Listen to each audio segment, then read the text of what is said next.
ئێرە علوەی هەولێرە. وریە عەزیز زیاتر لە 20 ساڵە لە علوەی هەولێر کار دەکات و ئەوەندە ماندوو شەکەتە بە دڵێکی پڕەوە دەڵێ نەپشومان هەیە نەگەشت و گەڕان هەر خەریکی کارکردنین.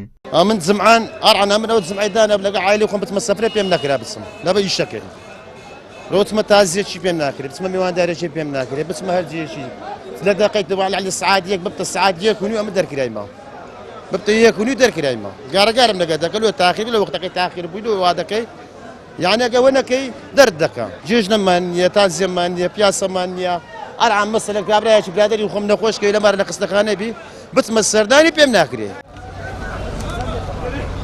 کرێکاران دەڵێن ئێمە مرۆڤین و حەزمان لێیە ڕۆژێک پشومان هەبێت و بچینە گەشت و سەیران و سەردانی دۆست و خزمان و پشوێکی جەستەیی و ڕوحی بدەین.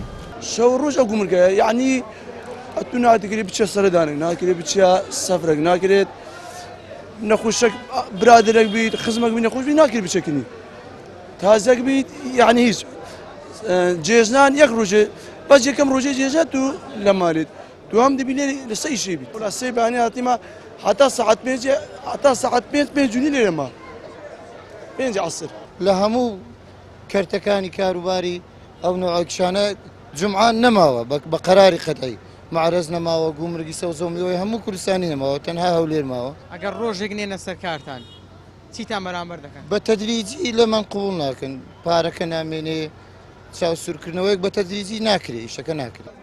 سەرپەرشتیاری علوەی هەولێر دەڵێ پێویستە یاسایەک دەربچێ سەرجەم علوەکان بگرێتەوە نەک بە تەنیا علوەی هەولێر بکرێتە ئامانج و ڕۆژێک پشوو بێت چونکە بازارمان سس دەبێت. ئەگەر لە هەفتەیەک لایەنی پەیوەندیدار پێی باش بوو 3 ڕۆژیش بکاتە پشوو بۆ کرێکاران بۆ پیشەوەران بۆ بازرگانان ئێمە هیچ لارێکمان نییە بەڵام بە شێوازێکی سیستەمی بە شێوازێکی گشتگیر ناکرێتن علوەی هەولێر بە تەنها علوەی هەولێر بکرێتە ئامانج.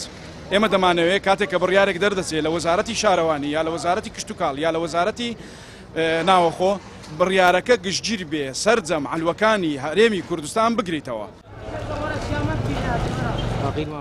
گەرچی سەندیکای کرێکاران لە هەرێمی کوردستان داوای کەمکردنەوەی کاتی کارکردنی لە 48 کاتژمێرەوە بۆ 42 کاتژمێر دەکرد بەڵام کرێکارانی علوەی هەولێر نیگەرانن لەوەی کاتژمێرەکانی کارکردن لێرە نزیک دەبێتەوە لە 91 کاتژمێر کارکردن.